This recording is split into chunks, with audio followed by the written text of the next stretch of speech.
दोस्तों, कल से हम लोगों ने एक नया सेगमेंट शुरू किया है, डांस ऑफ डेमोक्रेसी यानी लोकतंत्र का नृत्य। जैसा कि पश्चिमी मीडिया ने भारतीय लोकतंत्र, भारतीय चुनावों को नाम दिया है। हम जानते हैं दुनिया का सबसे बड़ा लोकतंत्र ही नहीं है, दुनिया का सबसे बड़ा चुनाव भी होता है। और इसमें हमारी बात हुई थी कि हम इसमें रोज के हिसाब से चुनाव की छोटी-मोटी झलकियाँ आपके सामने पेश करेंगे। शुरुआत करते हैं आज कश्मीर से फारूक अब्दुल्ला से। आपको मालूम है कि उनके वायु सैनिकों पर पाकिस्तानी और आतंकवादियों ने हमला किया है, जिसमें एक की मृत्यु हो गई है और बाकी घायल भी हुए हैं। और इसको लेकर फारूक अब्दुल्ला का आज बयान आता है कि जब तक हम पाकिस्तान से बातचीत नहीं करेंगे, तब तक आतंकी हमले ऐसे ही होते रहेंगे। देखिए, आतंकी हमलों में बहुत ज़बरदस्त कमी आई है, कश्मीरी हालात बहुत बेहतर हुए हैं। पाकिस्तान से हमने एकदम बातचीत करनी छोड़ रखी है, क्योंकि जब नरेंद्र मोदी प्रधानमंत्री बने थे, तो सीधे वो नवाज़ शरीफ के घर पहुँचे थे, उनकी माँ से मिले थे, सब कुछ हुआ था। लेकिन उसके बाद हमने देखा कि पाकिस्तानी आर्मी ने नवाज़ शरीफ को ही हटा दिया, उनको जेल में डाल दिया। और उसके बाद जो पाकिस्तान से हमारे ताल्लुकात रहे हैं नरेंद्र मोदी के कार्यकाल में, एकदम बिना किसी बातचीत के रहे हैं। और पिछले 10 सालों में पाकिस्तान का क्या हश्र हुआ है, क्या हाल हुआ है, ये हमने देखा है। हमने देखा है कि किस तरह वो एकदम दिवालिया हो चुके हैं। उनके यहाँ खाने-पीने की चीज़ों की भी इतनी दिक्कत है, फ़ौज को दिक्कत है, फ़ौज के पास पेट्रोल नहीं है। इन तमाम चीज़ों के बीच में जब फारूक अब्दुल्ला, जो उनकी पुरानी लाइन वो दोहराते रहते हैं, जो उनके पिताजी को ईरान में कहते थे, जब पाकिस्तान से बात करें उसके बगैर कोई शांति संभव नहीं है। तो ज़ाहिर-सी बात है, लोगों को ये बात बहुत अपील नहीं करती है। और फारूक अब्दुल्ला का ही एक और वीडियो सामने आता है जिसमें वो लोगों को बता रहे हैं प्रधानमंत्री मोदी के बयान के बारे में, कि जिसमें मोदी ने कहा था कि कांग्रेस आपके मंगलसूत्र ले लेगी। तो मंगलसूत्र को समझाते हैं वो, किसी कश्मीरी गाँव में उनकी सभा हो रही है, तो मंगलसूत्र लोग समझ नहीं पा रहे हैं। वो बता रहे हैं मंगलसूत्र होता क्या है और हिंदू औरतें उसको पहनती कैसे हैं। तो इसमें एक बड़ी दिलचस्प बात कहते हैं और वो ना चाहते हुए किसी तरफ इशारा कर जाते हैं। वो कहते हैं कि हिंदू औरतें गले में मंगलसूत्र पहनती हैं। आपके जो बुजुर्ग लोग हैं उन्होंने देखा होगा। और पिछले 35 साल में, 40 साल में तो किसी ने हिंदू औरतें ही नहीं देखी, हिंदू ही नहीं देखे, तो आप लोग मंगलसूत्र क्या जानेंगे।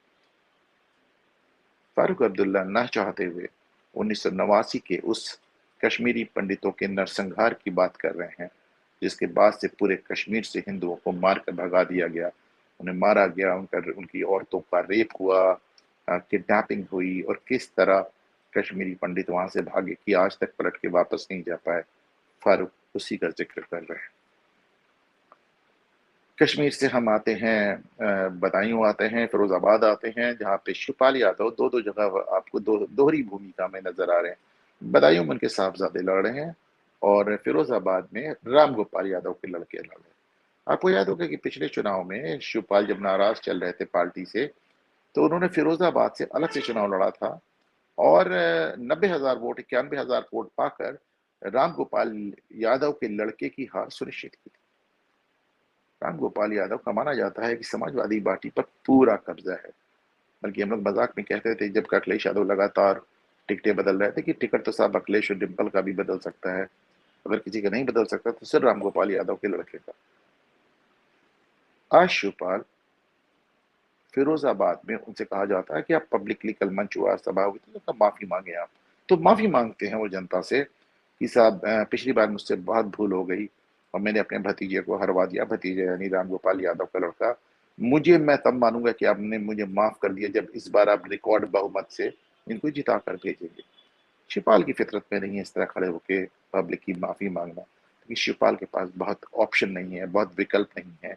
वो जब से उनसे अखिलेश से झगड़ा हुआ है, जैसे वो पार्टी से बाहर जाते हैं फिर लौट के आते हैं अखिलेश की शर्तों पर, और जिस तरह आपने देखा अखिलेश यादव कभी भी शिवपाल यादव को ना साथ लेकर चलते हैं, ना एक फोटो फ्रेम में आते हैं, ना शिवपाल यादव का जिक्र करते हैं।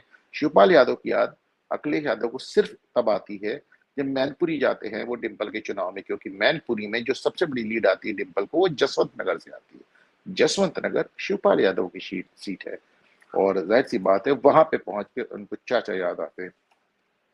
शिवपाल के अपने साहबजादे भी, जैसे मैंने कहा, बदायूं से लड़े। शिवपाल अपने पुराने फॉर्म में नजर आए। तमाम लोग वहां पे उनको, उनका कहना था कि हमारी पार्टी से जुड़े हुए तमाम लोगों को गिरफ्तार कर लिया गया है। ऐसे वो कहते हैं उनको अगर नहीं छोड़ा गया तो पश्चिम से लेकर पूरब तक जितने समाजवादी पार्टी के कार्यकर्ता उनके पास खाली होंगे, सबको लाके वो सारी थाने भर देंगे। शिवपाल यादव उस जमाने बात इस अंदाज में गुर्रा कर बोले, पर जाहिर है उनके लड़के की बात है। आज हमने मैनपुरी का वीडियो भी देखा है और जिसमें राणा प्रताप की मूर्ति को लेकर तमाशा हुआ है मैनपुरी में।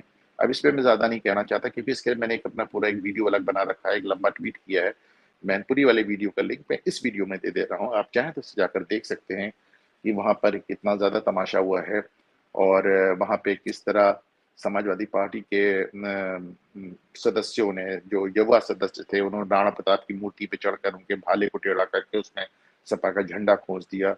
तमाम नारेबाजी हुई, इसको लेके बहुत नाराजगी है। जो भारतीय जनता पार्टी के जो वहाँ से उम्मीदवार है अम, जयवीर सिंह, वो आकर वहाँ पे धरने पर बैठ जाते हैं आज सुबह और तमाम उसमें एफआईआर्स होती हैं, गिरफ्तारियां हो रही हैं। उसके बाद कुछ लोगों ने वहाँ जो सपा प्रत्याशी और अखिलेश यादव की पत्नी डिम्पल यादव चुनाव लड़ रहे हैं, उनको लेकर कुछ आपत्तिजनक बातें कहनी, उसका वीडियो भी सर्कुलेट होने लगा। वो वीडियो मैंने ट्विटर पे भी नहीं शेयर किया और मैं यहाँ भी नहीं कर पाऊंगा। वो महिलाओं के वो लेकर इस तरह के वीडियो और उनको लेकर इस तरह की भद्दी टिप्पणियां, मुझे नहीं लगता है कि हम लोगों को शेयर करना चाहिए। तो मैनपुरी वाला वीडियो का लिंक हम आपको यहाँ पे दे दे रहे हैं, आप चाहें तो उस पे जाकर देख सकते हैं।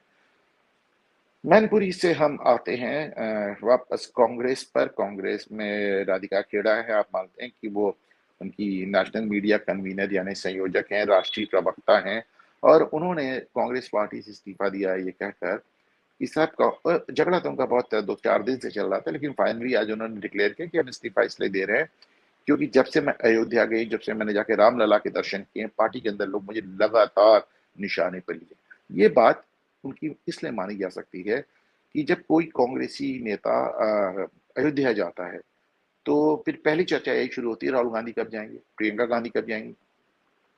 राहुल तो वापस से उत्तर प्रदेश आ गए चुनाव लड़ने के लिए, अब जाहिर सी बात ही चर्चा फिर से हो रही है। अब राहुल गांधी के तब तमाम पिक्चर्स दिखाए जाते हैं और कि देखिए साहब, नेहरू जी बाबर की कब्र पे गए, इंदिरा जी गई, राजीव गांधी गए, राहुल गांधी गए, 4 पुश्तों से बाबर की कब्र पे जा रहे हैं, राम मंदिर कोई नहीं जा रहा, वगैरह वगैरह। कोई सोनिया गांधी से एक्सपेक्ट नहीं करता क्योंकि आपने देखा है कि अभी सोनिया गांधी ने एक मुकदमे में कपिल सिब्बल ने उनके बिहाफ पे एक एफिडेविट दाखिल किया और कहा कि मेरी जो क्लाइंट यानी सोनिया गांधी है, वो एक प्रैक्टिसिंग क्रिश्चियन है, वो एक कैथोलिक क्रिश्चियन है, उनसे कोई अपेक्षा नहीं कर रहा है कि राम मंदिर जाएगा ना उनके लिए कोई बोलता है। लेकिन राहुल और प्रियंका चूंकि हिंदू बने रहते हैं और दत्तात्रेय गोत्र और क्या क्या और टीका और तिलक और जनेऊ, ये सब उनका चलता रहता है। तो इसके चलते जाहिर सी बात है उनके ऊपर अक्सर ये प्रेशर बनाया जाता है कि आप राम मंदिर क्यों नहीं जा रहे हैं। अब ऐसे में जब उनकी जो राष्ट्रीय प्रवक्ता चली जाती हैं, तो उसमें फिर पार्टी में एक नाराजगी होना स्वाभाविक है कि साहब आप इस तरह की हरकतें करके आप राहुल गांधी पर भी प्रेशर बना रही हैं, प्रियंका गांधी पर भी प्रेशर बना रही हैं और ऐसे में राधिका खेड़ा फाइनली कांग्रेस छोड़ देती है। कांग्रेस पे ही रहते हैं और महाराष्ट्र में आते हैं। महाराष्ट्र पे आपने देखा उज्ज्वल निकम में चुनाव लड़ रहे हैं। उज्ज्वल निकम वही हैं, वो वकील हैं, सरकारी वकील हैं जिन्होंने मुकदमा लड़के अजमल कसाब को फांसी दिलाई थी। वैसे तो उन्होंने कई केसेस लड़े हैं, आतंकवादियों के केसेस लड़े हैं, लेकिन अजमल कसाब के नाम से, उस मुकदमे के नाम से उज्ज्वल निकम जाने जाते हैं। तो साहब उनको हराने के लिए या उनका विरोध करने के लिए हमने देखा कि महाराष्ट्र में जो लीडर ऑफ द ऑपोजिशन है, जो विपक्ष के नेता है, कांग्रेस के सबसे बड़े नेता हैं विजय नामदेव राय वोडेट्टीवार, वो एक अजब से बयान देते हैं और कहते हैं कि कसाब ने तो मारा ही नहीं था हेमंत करकरे को, हेमंत करकरे वही पुलिस अधिकारी। तो कहते हैं कसाब तो उस मामले में एकदम निर्दोष था, हेमंत करकरे को तो आरएसएस वालों ने मार डाला। अब कसाब को तो उज्जवल निकम ने कैसे फांसी दिला। अब ये एक बड़ा अजीब सा बयान है, मतलब आप सीधे सीधे अजमल कसाब को डिफेंड कर रहे हैं और जाहिर सी बात है ये कहीं ना कहीं महाराष्ट्र में कांग्रेस अभी तक भारतीय जनता पार्टी अपना सबसे डिफिकल्ट चुनाव अगर किसी स्टेट में लड़ी तो महाराष्ट्र में लड़ी है। लेकिन वहाँ इस तरह के बयान जब आएंगे तो जाहिर सी बात है इससे कांग्रेस को भी दिक्कत आएगी और उज्जवल निकम को भी फायदा होगा, भाजपा के उम्मीदवार को भी फायदा होगा और फिर बाद में आप कहेंगे कि ऐसा नहीं हो गया, वैसा हो गया। बहरहाल एक आप जानते हैं एक बड़ा पोर्टल है वायर, जिसके ऊपर अक्सर करके इस तरह की बातें हुआ करती है कि बाहर से फंडेड है, उनके मालिकाना वगैरह मालिक वगैरह भी बाहर रहते हैं और वो लगातार एक नैरेटिव चलाते हैं भाजपा सरकार के खिलाफ, हिंदुत्व के खिलाफ। तो उसमें आज सीमा चिश्ती ने एक आर्टिकल लिखा है। Seema Chishti by the way journalist, बहुत ढेर सारे जर्नलिस्ट हैं जो अपने आप को न्यूट्रल पत्रकार कहते हैं, लेकिन अभी आपने देखा कि राजदीप सरदेसाई की जो पत्नी है वो ममता की पार्टी से जाकर सांसद हो जाती हैं। लेकिन वो भी न्यूट्रल हैं, वो भी निष्पक्ष पत्रकार हैं और राजनीति भी निष्पक्ष बने रहते हैं। तो आप पार्टियों से जाके सांसद हो जाते हैं, अब राजनीति में आ जाते हैं, पर आपकी निष्पक्षता में कोई कमी नहीं आती। तो ये जो पत्रकार जिन्होंने लिखा है एक आर्टिकल, जिनका नाम है सीमा चिश्ती, सीताराम येचुरी की ये पत्नी है, लेकिन ये निष्पक्ष पत्रकार है। अब ये कहती हैं कि राहुल जब रायबरेली जाते हैं तो मास्टर स्ट्रोक है। रायबरेली जाकर उन्होंने दिखा दिया कि उनका मुकाबला स्मृति ईरानी से नहीं है। अगर वो अमेठी जाती तो उनका मुकाबला स्मृति ईरानी से होता। रायबरेली जाकर उन्होंने साबित कर दिया कि उनका मुकाबला नरेंद्र मोदी से है। तो बात बड़ी अपने आप में हास्यास्पद है। अगर राहुल गांधी को नरेंद्र मोदी से इतना ही मुकाबला करने का शौक है, तो नरेंद्र मोदी तो उनके गृह प्रदेश में आके चुनाव लड़ रहे हैं, बनारस से। वो भी जाके वाराणसी से चुनाव लड़ रहे हैं। लेकिन ये सीमा चिश्ती ने एक नया बयान चलाया है जो कि ट्विटर पे बहुत वायरल है, सोशल मीडिया पे बहुत ज्यादा चल रहा है। और वही अमेठी से एक हमने देखा केएल शर्मा, जिनको कि राहुल गांधी की जगह वहां उम्मीदवार बनाया गया है। केएल शर्मा ने 40 साल तक सोनिया गांधी के चुनाव का प्रबंधन किया, कांग्रेस का प्रबंधन किया। वो आज एक बड़ा दिलचस्प बयान देते हैं। वो कहते हैं मैं विशुद्ध रूप से एक राजनीतिक व्यक्ति, मुझे नौकर मत समझिए अब गांधी परिवार का। गांधी परिवार मुझे तनख्वाह नहीं देता। तो वैसे तो अपनी सफाई दे रहे थे, लेकिन कांग्रेस में इतनी भी हिमाकत जल्दी किसी की नहीं होती कि वो कहते कि मैं गांधी परिवार का नौकर नहीं हूँ। तो उनका ये बयान भी आज बहुत ज्यादा ट्रेंड कर रहा है। और फाइनली हम एक आखिरी खबर लेते हैं बिहार से। बिहार में आपको मालूम है आनंद मोहन की पत्नी चुनाव लड़ रही हैं। आनंद मोहन एक ऐसे बाहुबली हैं जिनको आपको याद होगा, गोपालगंज के डिस्ट्रिक्ट मजिस्ट्रेट की हत्या के मामले में पहले मौत की सजा हुई थी, बाद में आजीवन कारावास हुआ था। बाहुबली हैं, काफी उनका ऊपर बहुत ढेर सारे मुकदमे हैं। और अभी नीतीश कुमार की सरकार ने चुनाव के मद्देनजर उनको तकरीबन 16 साल की कैद के बाद रिहाई दे दी है। और आनंद मोहन बाहर निकल के आए हैं। उनकी प्रेस कॉन्फ्रेंस बड़ी दिलचस्प है। वो कहते हैं आप लोग मुझे बाहुबली बाहुबली क्या लगा रखा है आपने, मैं तो एक लेखक हूँ। और वो कहते हैं कि मुझे बाहुबली के नाम से नहीं, मुझे लेखक के नाम से जाने, क्योंकि जेल में रहते हुए उन्होंने दशरथ मांझी पे एक किताब लिखी थी और उनका दावा है कि वो सीबीएसई में पढ़ाई भी जा रही है। तो बहरहाल, लेकिन वो ये भी नहीं याद दिलाने से बोलते कि साहब लेखक भी हूँ और मैं बाहुबली भी हूँ। तो उनका वो एक जवाब जरूर दे रहे थे, लेकिन उनको बाहुबली ना माना जाए, ये उनके ईगो को ठेस पहुंचाता है। तो वो एक बाहुबली लेखक हैं। और ये थे कुछ छोटे मोटे चुनावी किस्से। हम रोज इस डांस ऑफ डेमोक्रेसी, लोकतंत्र के नृत्य पे आपको इस सेगमेंट के तहत चुनाव के ये टिडबिट्स रोज लेकर आते रहेंगे और आपको बताते